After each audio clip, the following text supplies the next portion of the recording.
Thieves getting cash using your car. How criminals could be falsifying vehicle documents to get themselves paid.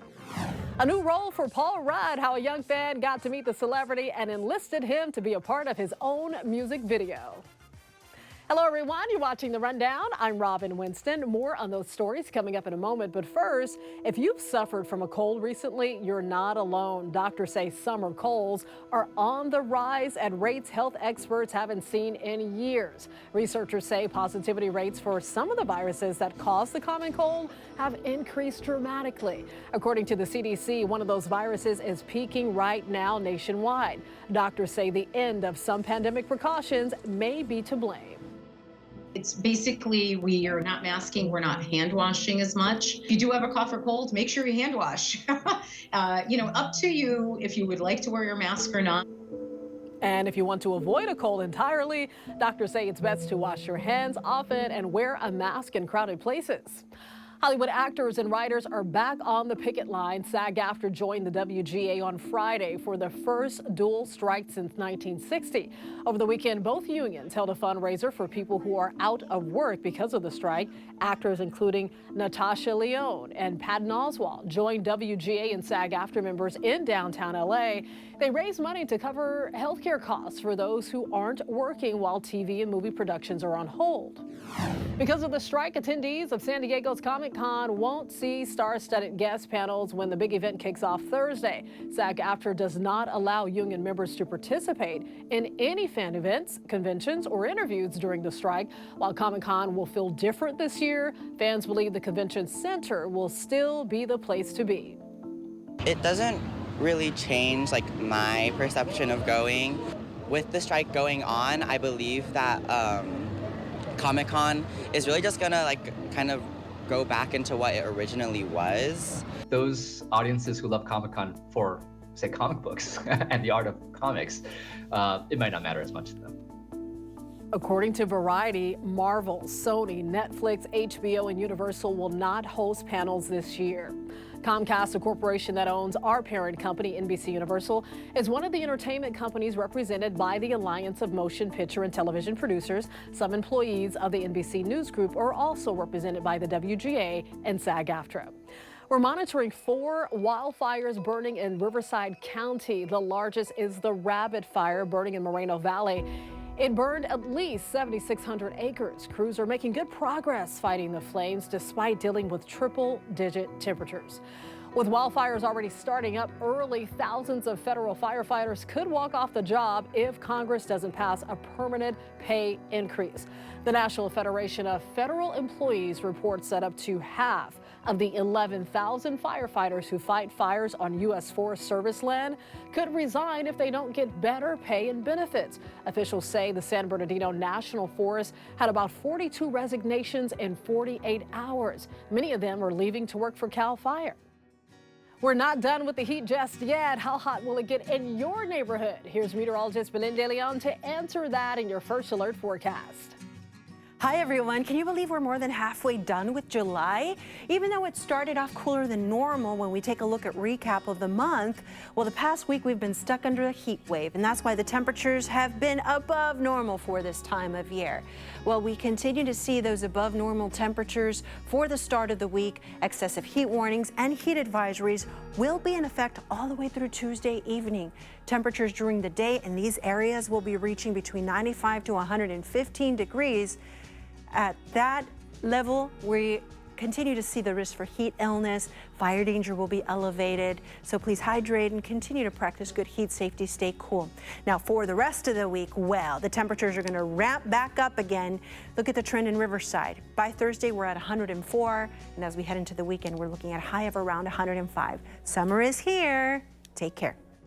A man is dead after he was shot at a recording studio in downtown LA. Police say the shooting happened at RZN Recording Studio on 9th and San Pedro Streets. The 25-year-old victim was rushed to the hospital where he later died. There's no description of a shooter, but police do say there was a shooting in the very same area just 3 months ago.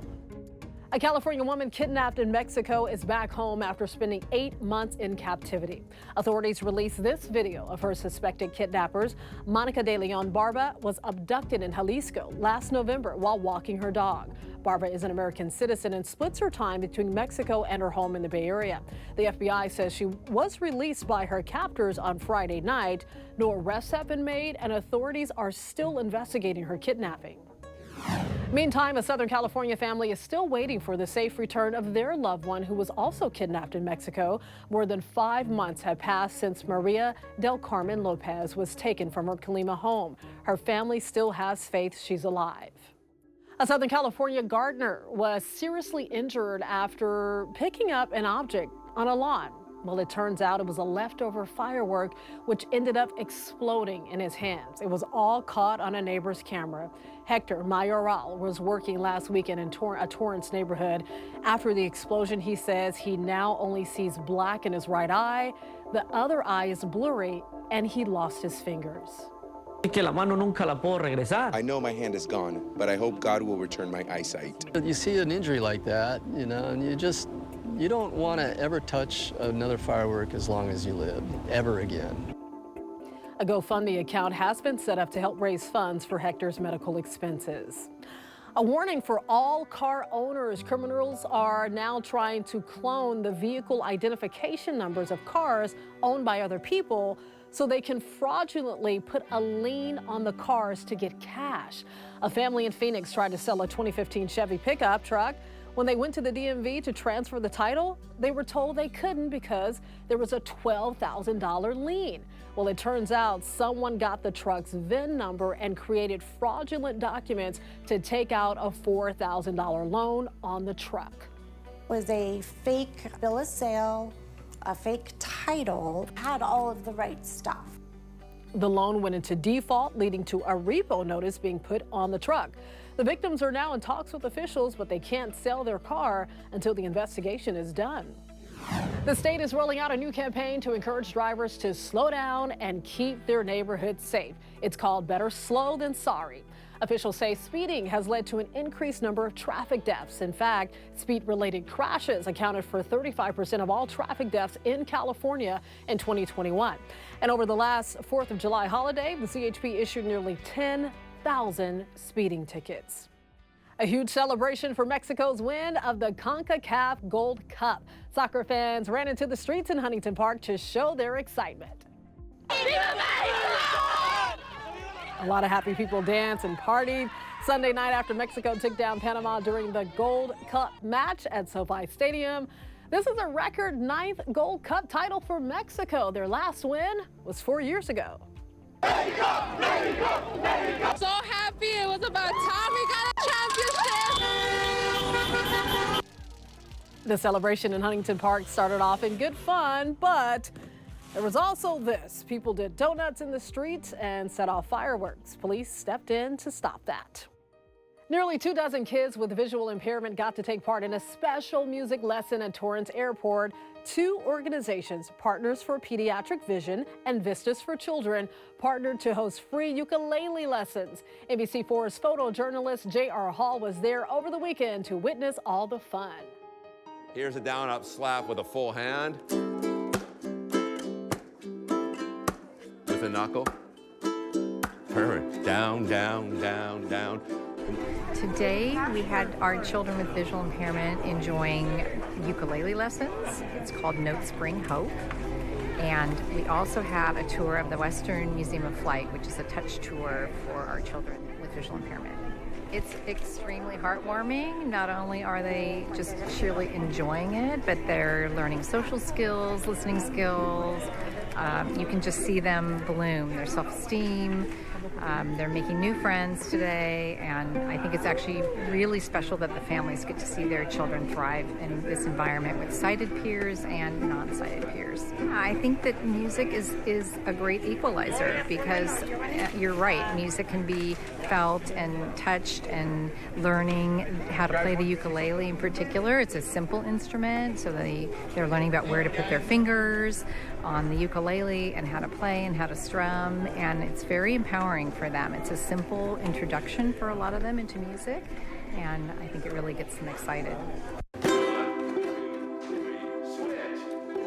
Well, we know that children with visual impairment and permanent sight loss need specialized services and special opportunities. Honestly, it's amazing. You know, at birth, like I said, it was they gave you worst case scenario, so they were told that it would be very difficult, if not impossible, for her to be able to do stuff like this. So for her to be able to do stuff like this, and then just be amongst kids that are like going through the same thing, it's just amazing. It's an amazing experience.